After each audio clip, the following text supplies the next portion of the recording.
Yeah, okay, we're ready to stick the new tubes in. As you maybe saw in the last video, to get them out, they can be really tight sometimes. Um, so when you put the new ones in, prepare the hole. If it's got any rust inside of it, you need to clean it out. Worth when you're fitting new parts, just to quickly compare them with your old parts, that they are the same, you know. When your stanchions are going to be tight, when you pull these in, sometimes they can be. What I always do, nobody seems to mention it, is set your headstock bearings, adjust them. Nip your clamp up for a minute and just measure the distance. So now this is sitting in its happy place where it should be, and just measure the distance between these two on both sides. Because when you start drawing, depends which tool you're using, or say if you haven't got no tool and you use a block of wood and you drive them up, you could push them too far and either push the top yoke, push it up, or when you pull it in with the tool, you can pull it down. You'll be pulling it. So these are a tiny bit of oil in it to help them go in. And if you put them in a nacelle, make sure where you want your filler hole to be. I just have them on the side because I haven't got no nacelle on here.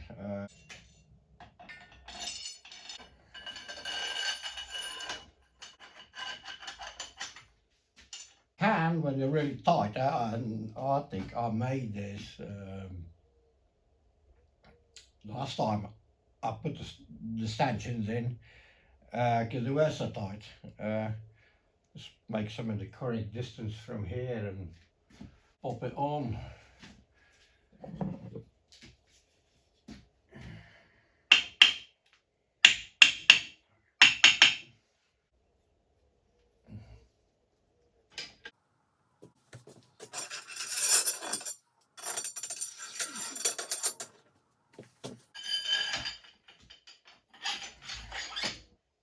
Okay guys, we pulled the stanchions in, or the tubes, the American. We verified the distance. Now we're back to the original distance. Now we haven't driven them in too far, or we pull them in and we pull the yoke down. So we're back to the correct distance. Just adjust it. You can check it again afterwards as well. And at this point, it's probably a good idea to orientate your filler hole. By pulling them in, it might turn a little bit, so this is your chance to put your little hole where you want it. For the nacelles, I think it needs to be in the front, so you can fill it up with the headlight removed. And what you can do, if they're not too tight, now it's time to install the bushes, and don't forget to put your oil seal holders on first. If they were not too tight, by putting they call it the hydraulic stop in the book. I just call it the bush retainer at the bottom. Tighten this up. If it's not too tight, you can probably orientate that hole at the same time. If they were quite tight, like these were, what you can do is you can also use the top nut. It's the same thread at the bottom than on the top. But if you're going to use the nut, the thread is slightly shorter here. Make sure that you put a washer or use a short cap so the thread doesn't bottom out. You could just cut a little bit of pipe, fits on here, so you don't bottom the thread out where you're turning and then you can put a socket on it to orientate your hole. You have to go all the way around and stop in time, but make sure you don't bottom the thread out, otherwise when you undo this it'll turn again, or just temporarily nip up your bolt when you undo it again. Right, let's fit the bushes. And these bottom ones, I mentioned it before, if they are ever so slightly loose, what these are, I like to put a tiny bit of Loctite on them, because you don't want any play in here whatsoever. The bottom bush is all the problem with the forks anyway, so we don't want to introduce any more play. Alright, let's do that, and then after that we align the forks. So you've got your holes where they want to be, your little fellas. Just nib that up temporarily, then it won't move when you tighten the bottom nuts up. Also, when you reuse the bush retainers, or the hydraulic stop, that's the proper name for them, deburr them, you know, and if they're too bad, replace them, because the next time you're going to struggle getting them off. But these are not too bad. Just make sure they're flat, you know, so there's no burrs on them, and then they'll be okay. And the retaining nuts, I wouldn't put any Loctite on the retaining nuts.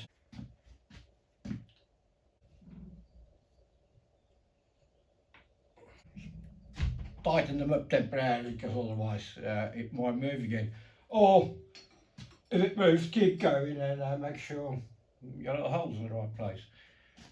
Right, something to be aware of on the top. Make sure that the tapered fit here, at the end of the tube, is underneath the yoke and it does not come flush. Otherwise, if you tighten the nut up, the nut will bottom out on the thread and it appears tight, but it won't be tight. So you need a little gap there to pull it in.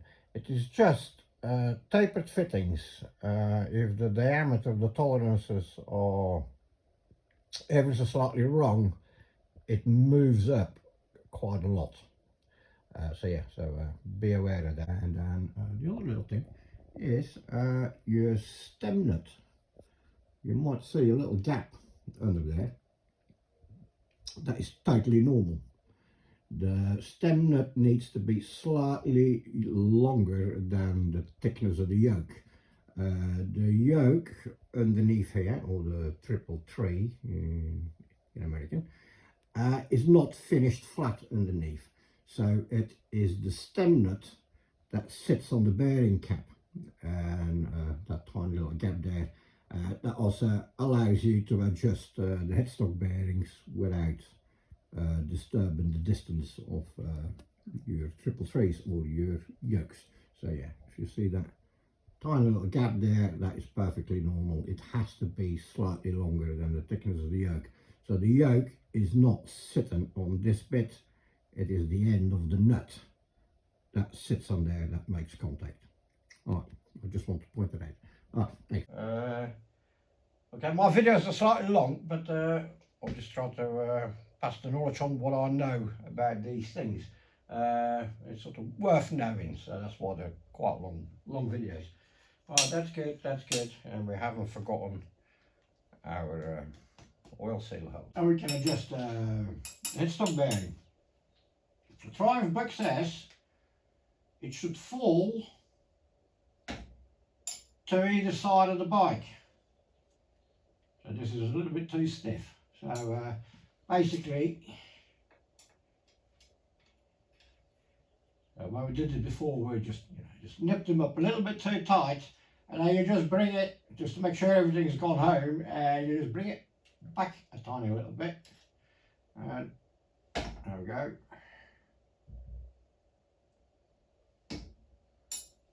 I think we're okay here. Yeah, yep.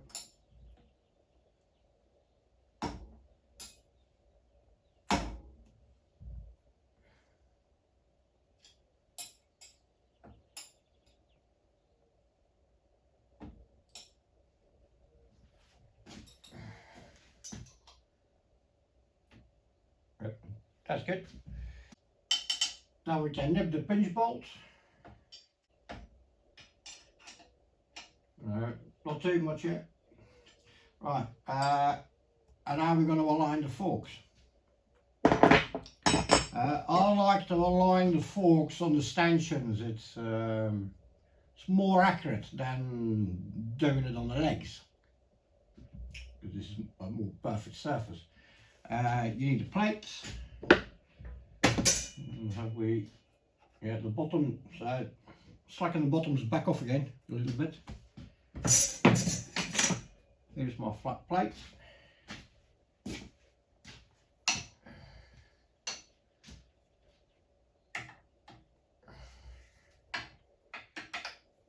You can stand it on the bushes. There we go. And then you just look for rock. Tiny bit.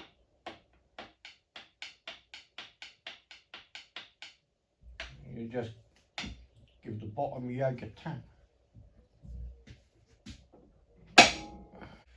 Well, we got him. The secondary way of testing that they are parallel and they're not twisted like that. If they would be like that, the distance at the bottom will open up. So here's one of these. It's a bit tricky. I already adjusted it. These just will not drop through there. No.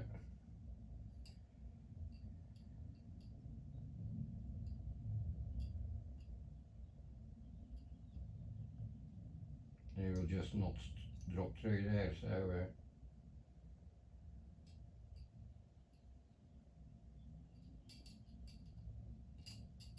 I would say that is perfectly parallel. Right, let's have a look at these damper tubes for the old style forks. These are the early dampers up to about 1956, I think, or 55, and then they go to this style damper. The only difference is the end nut here. Well, there's two differences actually. These ones are tapered slightly, you can see it. These one got a step in them, and these locate differently to these ones. So the second difference is these got a slot for the little drain plug with a little pin that locates in here.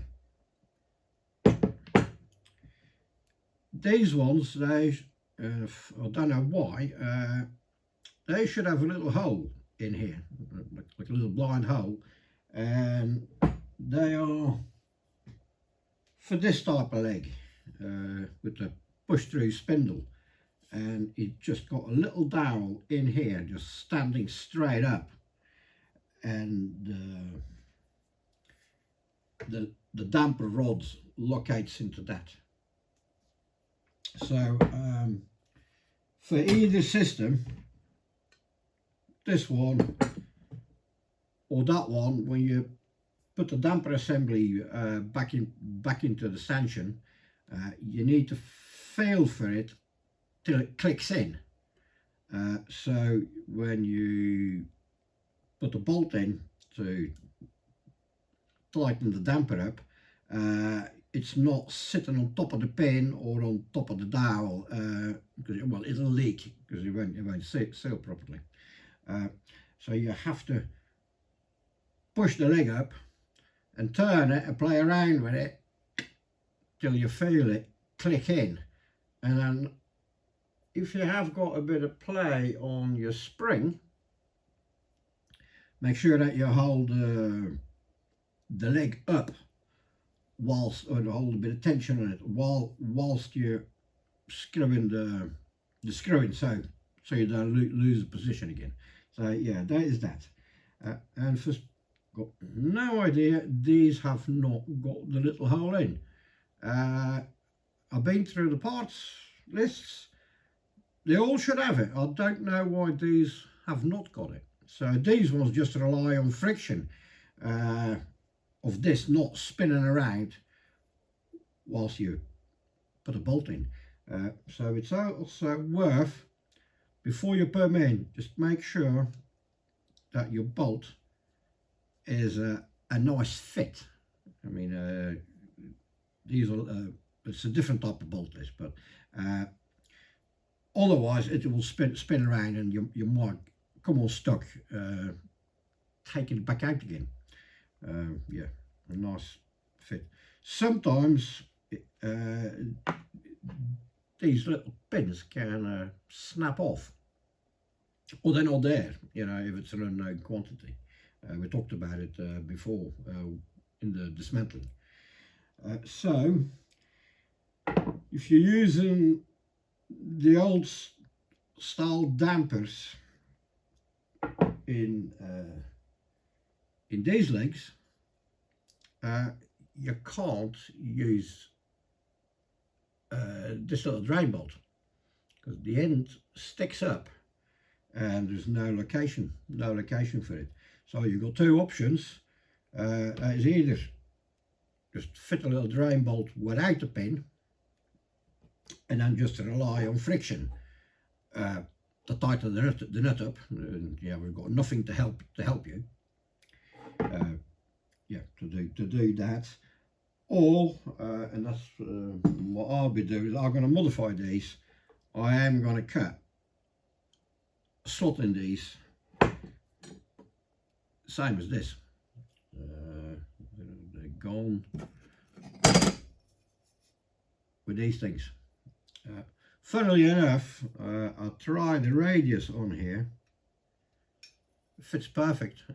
This would have been the tool that they used, this type of cutter, to cut these slots in. We're going to have a look on the lathe in a minute. One thing that I did notice, so yeah, for the rest, they are exactly the same length. All the dimensions are the same, except the way they fit in the bottom. So you've got to be aware of that. One thing I have noticed, and I am not happy with it, it could be it's the wrong rod, but these are the dampers of my other bike, my Black 57. They've always been in it, but there's no guarantee that they are the original dampers to the forks. You know, a lot of things can happen in about 65 years. For a start, it should be an SL bike. That's a Thunderbird, and he has got chrome nuts, top nuts. The chrome top nuts are for the TR5 or the TR6 because they're exposed, so the shiny is a different part number. The Thunderbird or the SL nuts, they're just plain. They might have a plating on them, but they're not chrome. So that already gives me a clue that these might not be the original ones, even so they have been in there for 40 years, and I picked the bike up as a wreck, so maybe even before that. So when you're building these forks up, you might build them up out of parts, get bits from eBay, so the parts book does not give any lengths on these rods. The TR6 one or the TR5 one, it's a different part number. I think they are slightly longer, so these are the short ones, and they're exactly the same length as these ones. One thing I'm not happy about, what I noticed is the travel gets controlled by the tube. This is the book calls it the hydraulic stop, or the bush retainer. When you put these in, I'll do it with the original one. They go in there. Push retainer goes on. The travel of the forks is controlled by this. On full suspension, well, one thing I don't know, the springs might get coil bound just before you get here. That's possible, but theoretically they go to here. That's when the slider, you know, hits the end. All the way out is there. Now when the bike sits on the ground, you're probably not there, you know, it'll sit in a little bit. But when you go over some bumps, you know, the annoying clack that nobody likes, you know, when the damper hits the end, well, that's that. But what I have noticed is, oh yeah, so the travel here is 6 1/4 inches from there to there when they're flush. Like I say, maybe with the springs it might be slightly less. The springs might become coil bound before you get here. Well, let's just ignore that for a minute. But what I have noticed is,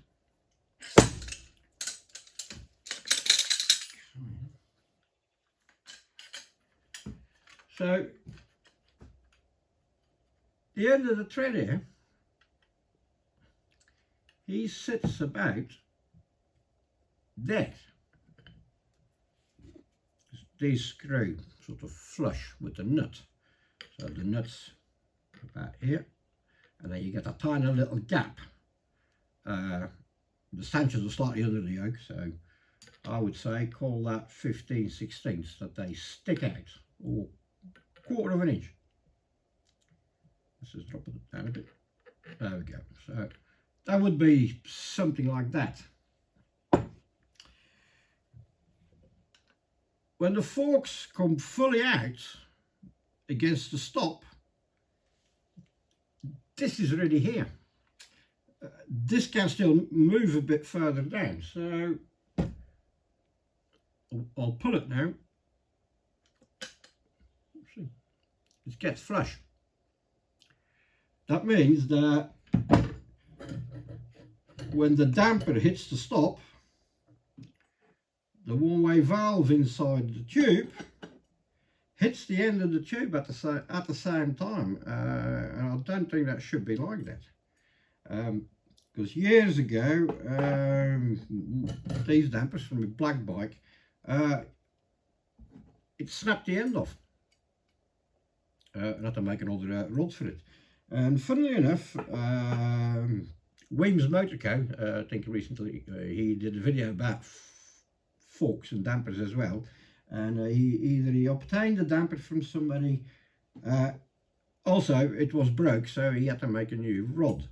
So it does happen that these snap off, and I think they snap off because they hit the end of the tube, the end of the travel, before these. On the other way around, if the damper goes all the way in, so he would bottom out here. He will bottom out here. He can still go further in. So hold this there again. It's over 1/2 inch that he goes in. So he definitely does not bottom out the other way. So I don't know. It's just these things that you need to check, you know. I would like to see. So we've got a good 1/2 inch extra here. Now the little valve all the way in. There wants to be a tiny little bit of oil underneath it. I reckon the rods ought to be a tiny little bit longer. Yeah, I just wanted to point that out. I don't think that's right, but I think they are the right rods. But it should stay away from it ever such a tiny bit, because it's the little valve is just a really weak little thing. You know, you do not want the tube to bottom out on here. It's not strong enough. Right, so that's that. So what I'm going to do is I am going to machine a slot in here in these other ones, so then we can use the later type of leg with the little drain bolt. It's under an angle, it comes there, and then that will locate in the slot. Otherwise we can't use it. Right, that's that. Yeah, check the action of these things, or you can make the rod a bit longer.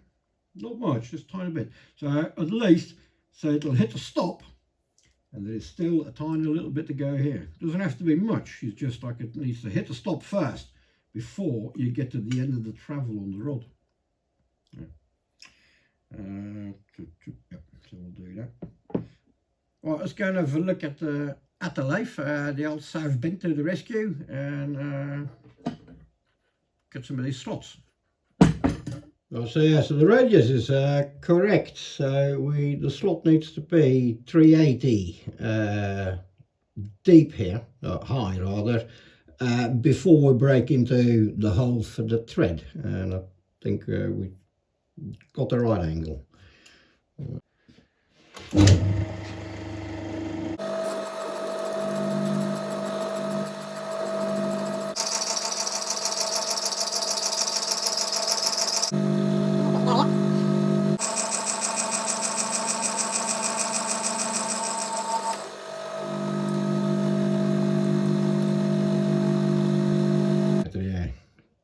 So we need to get to our depth before we break into the hole. That's about a 32th there. I think we're okay. Yeah.